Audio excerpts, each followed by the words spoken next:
ഫെബ്രുവരി 18 മുതൽ ഇഷ്യൂ ചെയ്ത ചില സൗദി വിസകളിൽ റിട്ടേൺ ഡേറ്റ് ചേർത്തിട്ടുണ്ട്. സാധാരണ സൗദിയിൽ സ്റ്റേ ചെയ്യാവുന്ന ദിവസങ്ങളാണ് മാർക്ക് ചെയ്യാറുള്ളത്.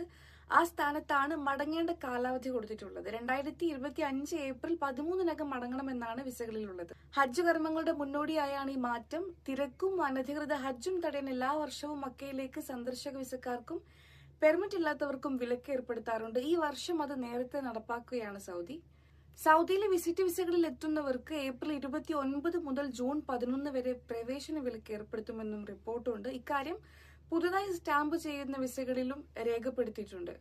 ഡ്യൂറേഷൻ ഓഫ് സ്റ്റേ എന്ന ഭാഗത്ത് ഇങ്ങനെ തീയതിയുള്ളവർ ആ തീയതിക്ക് മുന്നേ തന്നെ മടങ്ങണം. ഈ ഭാഗത്ത് ദിവസങ്ങൾ ചേർത്ത് വിസ ലഭിച്ചവർക്ക് കാലാവധി തീരും വരെ സൗദിയിൽ തങ്ങാനും സാധ്യമെങ്കിൽ പുതുക്കാനും കഴിയും. വെക്കേഷൻ കണക്കാക്കി അവസാന നിമിഷം വിസ എടുത്തവരും ഫാമിലിയുടെ കൂടെ ടിക്കറ്റ് എടുത്തവരും ഇതോടെ പ്രതിസന്ധിയിലായിരിക്കുകയാണ്. ഇതോടൊപ്പം വിസകളുടെ താഴ്ഭാഗത്ത് മക്കയിലേക്ക് പ്രവേശന വിലക്കുള്ള ദിവസങ്ങളും രേഖപ്പെടുത്തിയിട്ടുണ്ട്. പിടിക്കപ്പെട്ടാൽ ജയിലിൽ അടച്ച് നാടുകടത്തലാണ് ശിക്ഷ.